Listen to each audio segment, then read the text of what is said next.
Assalamualaikum warahmatullahi wabarakatuh. Waalaikumsalam warahmatullahi wabarakatuh. Selamat pagi, sahabat Kemon. Kami dari Dispusip Kota Pekanbaru sengaja berkunjung ke SMK Labor yang kita melihat perkembangannya semakin pesat. Dan kebetulan pada pagi hari yang cerah ini, kami tidak dengan tim saja, tidak dengan produser, tapi langsung dengan Kabid P4KM yang membina perpustakaan yang ada di Kota Pekanbaru, lalu Bapak Kepala Sekolah SMK Labor, dan kebetulan ada tamu dari SMA 2 ya Ibu ya, SMA 2 Bukit Tinggi. Baik, pasti ada yang bertanya, SMK Labor lagi, SMK Labor lagi. Nah, ini dia. Mengapa demikian? Nah, orang pintar mengatakan, untuk meraih suatu prestasi, Anda lakukanlah dengan ikhlas, lalu lakukan dengan senang hati, tanpa tujuan apapun, lakukan yang terbaik. Nah, kita melihat di sini SMK Labor mulainya sebelum jadi pemenang, lalu bergerak dan bertahan menjadi pemenang, kemudian kayaknya nggak ada yang kalah nih, malah banyak terus tamu yang datang. Gimana Pak? Iya. Apa kiat SMK Labor sehingga ini saya bilang istiqomah deh. Istiqomah ya Bu ya. Iya, kadang-kala kan ada orang, oh udah raih, udah juara nasional, Sudah selesai. redup, selesai. Seperti lilin itu sumbunya udah nggak ada lagi. Oh, gitu. Nah, ini bagaimana dengan Bapak? Nah baik, teman-teman semua, Pak Kabid yang saya hormati, Ibu lupa nama, Bu Nanda Iya. dari SMA Negeri 2 Bukit Tinggi. Nah kebetulan sedang berada di SMK Labor. Sesungguhnya orientasi mengembangkan perpustakaan itu adalah dalam rangka mengembangkan ilmu pengetahuan. Karena ketika mengembangkan ilmu pengetahuan itu adalah untuk kemaslahatan anak-anak kita yang sedang belajar di sekolah. Mengembangkan perpustakaan itu bisa dimaknai bagaimana anak-anak ini mendapatkan sesuatu dari pengalaman membaca untuk mengarahkannya ke depan. Saya mau jadi apa? Karena buku adalah inspirasinya untuk mengembangkan potensi diri. Berangkat dari situ, SMK Labor dimulai dengan mengembangkan perpustakaan 2013 mulai bergerak terus.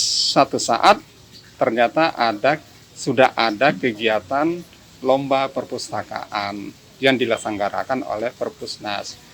Terlepas dari keinginan untuk menjadi sang juara, sesungguhnya perkembangan perpustakaan ini tadi sebagai tujuan utamanya adalah untuk kemaslahatan anak-anak kita menjadi hebat. Kami setiap saat berpikir bagaimana perpustakaan ini menarik. Tanpa disuruh ke perpustakaan, anak-anak datang. Tanpa disuruh membaca, anak-anak mau membaca. Tanpa disuruh oleh guru, oleh siapapun, dia secara sendiri datang. Bagaimana trik agar anak mau ke perpustakaan? Ternyata anak-anak sekarang adalah anak-anak milenial ya. Anak-anak yang mau yang praktis, gampang, cepat. Akhirnya kami berpikir, apa yang paling gampang dan cepatnya? Nah, kami suguhkanlah di perpustakaan itu segala bentuk informasi awal, cukup dengan QR Code dulu. Seperti yang ada di sini, ya, yang ini. Nah, dia jika ingin membaca buku pintar ayat-ayat Al-Quran, tinggal QR Code saja. Nah, ini ada Daniel. Ya, benar. Daniel Goleman, ya, The Power of Emotional Intelligence. Nah, anak kita maunya seperti itu.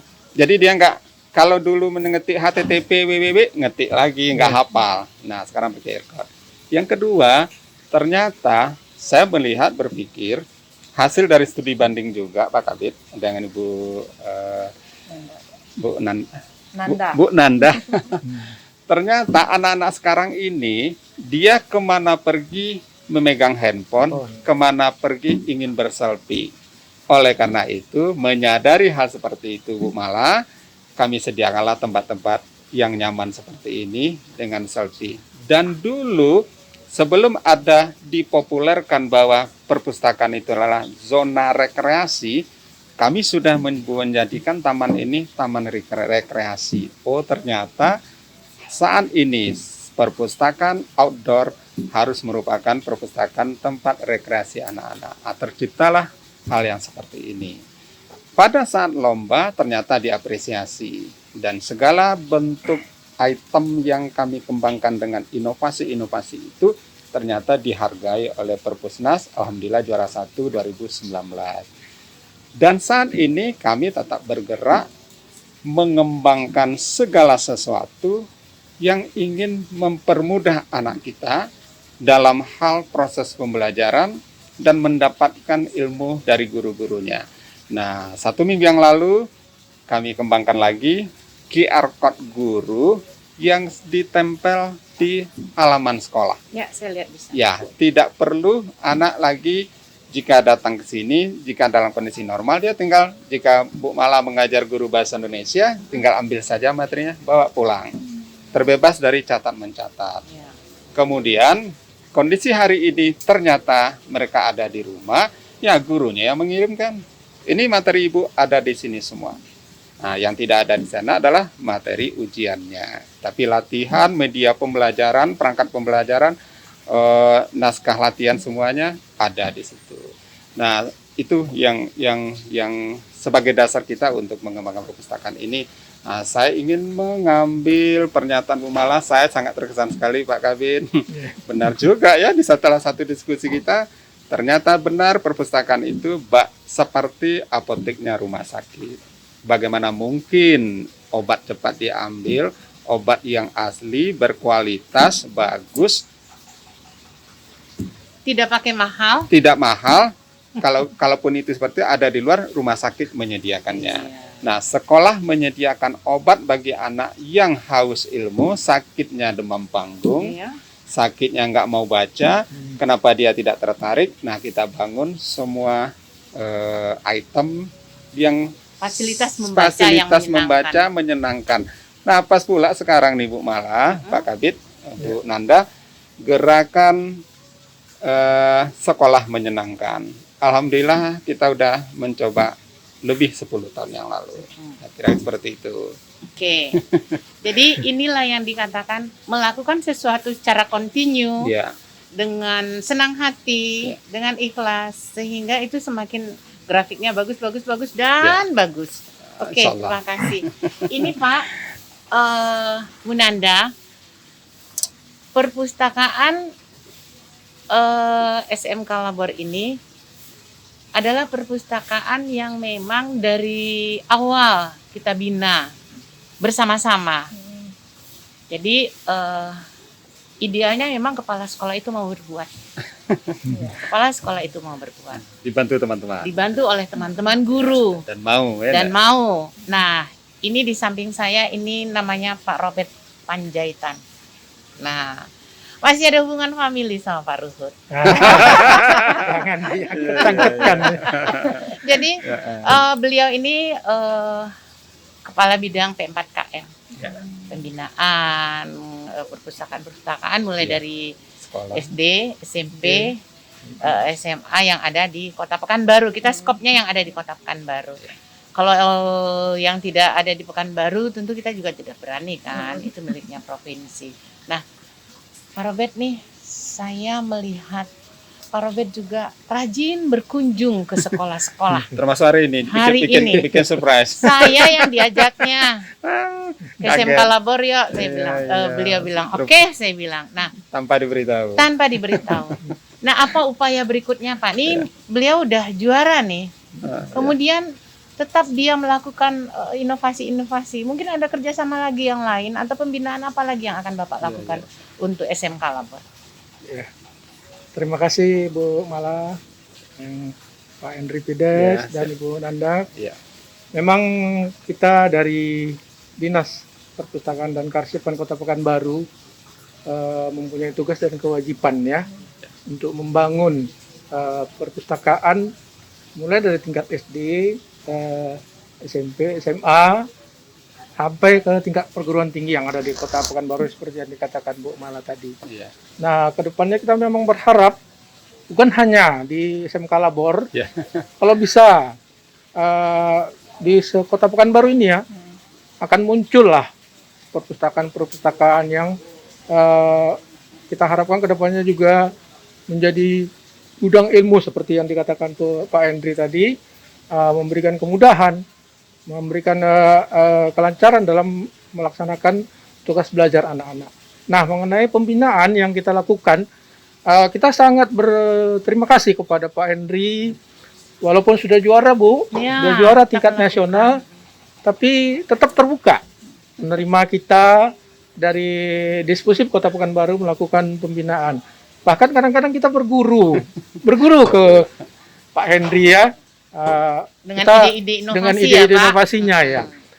Kita salut dan harapan kita ke depan jangan bosan-bosannya menerima kita melakukan pembinaan. Siap.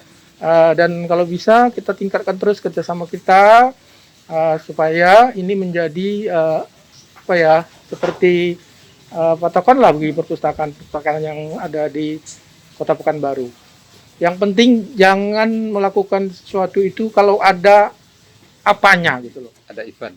Jangan hanya mengejar juaranya dulu. Iya. Lakukan dengan tulus. Ya. Mudah-mudahan akan mendapatkan hasil yang terbaik. Saya rasa itu Bu Mala. Oke, terima kasih Iya. Pak Robert. Nah, Ibu Nanda, Ibu dari SMA 2 Bukit Tinggi. Iya. Saya sangat tahu sekolah itu karena di depan Polresta Bukit Tinggi. Iya, di pusat Satu kota ya, di Iya. pusat kota. Yang saya mau kepo, kenapa sih Ibu tertarik? Ini katanya yang kedua kali ya, kali, yang ya. kedua kali. Tertarik ke SMK Labor. Padahal kita tahu Kota Bukit Tinggi itu kota pelajar loh. Ya. Nah, Makanya kota seperti pelajar itu ya. untuk Sumatera. Sumatera. Kenapa kok nggak ke Jogja gitu? Kok ke Pekanbaru? Hanya deket kan, tetangga Iya. sebelah. Itu apa? Karena apa? Oh iya. Oke. Oke, terima kasih Bu Mala, Ya. Pak Robert, Pak Henry. Iya. Ini kali kedua kami ke sini. Mm-mm. Kalau yang pertama dulu Pak Henry kita hanya sebagai tamu ya Pak Iya, ya. iya. Lihat-lihat. Jadi kalau yang kedua ini kita ambil virus dari Pak Henry. Mm-mm. Nah. Kalau corona kita buang jauh-jauh. Iya, kalau ini diambil ya. Saya mau minta virusnya Pak Henry. Gitu. Jadi kalau di sekolah saya Bu Mala itu perpustakaannya masih konvensional. Jadi saya setelah datang ke sini untuk kedua kalinya, saya lihat kalau seandainya pustaka sekolah saya seperti ini, mungkin saya akan setiap hari di sini gitu. Jadi bukan hanya untuk ngajar saja, Iya. tapi saya juga pengen Duduk santai. mau mengembangkan Menulis. lagi, gitu, kayak menulis. Dulu saya suka nulis Pak, tapi sekarang mungkin karena medianya terbatas, Iya. mau referensi bukunya juga terbatas. Jadi kalau seandainya seperti ini sekolah saya itu mungkin saya jadi cinta sekolah gitu. Bukan berarti sekarang nggak cinta ya Pak ya. Iya, Lebih. iya. Lebih cinta lagi. Iya. Jadi kenapa sekolah kami memutuskan ke SMK Labor Pekanbaru, bukan hanya masalah jaraknya ya Bu ya, tapi SMK Labor itu bukan hanya di Pekanbaru saja menggema suara namanya. Tapi di Sumatera Barat juga siapa sih nggak tahu SMK Labor gitu. Apalagi di Indonesia ya Pak ya. Jadi kalau Jogja itu mungkin sudah banyak orang mau kunjung ke sana. Iya. Jadi kita cari yang terdekat. Maksudnya yang terdekat itu selain komunikasi kita serumpun ya Pak ya. Iya. Komunikasinya lancar seperti itu. Pak Henry juga welcome. Jadi kita putuskan untuk ke SMK Labor. Gitu. Jadi setelah datang ke sini banyak hal yang akan saya curi ya Pak ya. Silakan. Ilmunya saya curi. Kemudian Kayaknya kami- mencurinya minta izin dulu. Iya. Curi halal ya. Iya, iya. Kemudian kami modifikasi ya Pak. Siap, Ya, siap. mudah-mudahan sekolah kami tidak sama atau setidaknya mendekati lah. Gitu. Memiliki kekhasan sendiri. Kayaknya bisa Iya. kita bina deh ke SMA. Iya. Nanti siapa tahu nanti kalau Pak Robert sama Bu Mala mau ke Bukit Tinggi. Iya. Boleh, nanti Jangan suatu senang saat hati. kita singgah. Iya. Kita singgah. Kami tunggu deh sama Hmm, Bu. Oke. Iya. Jadi intinya Bu Nanda kemari awalnya dengar informasi SMK 2 juara nasional. Hanya SMK. sebagai tamu. SMK Labor. SMK SMK Labor juara nasional.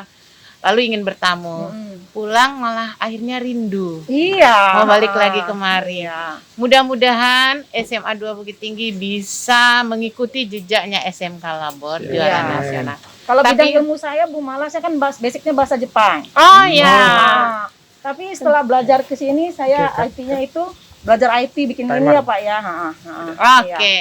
Oke. Baik, terima kasih. Baik, sahabat Kemon, itulah bincang ringan kita dengan Kepala SMK Labor, Kabid P4KM Pak Robert dan Bu Nanda, tamu dari SMA 2.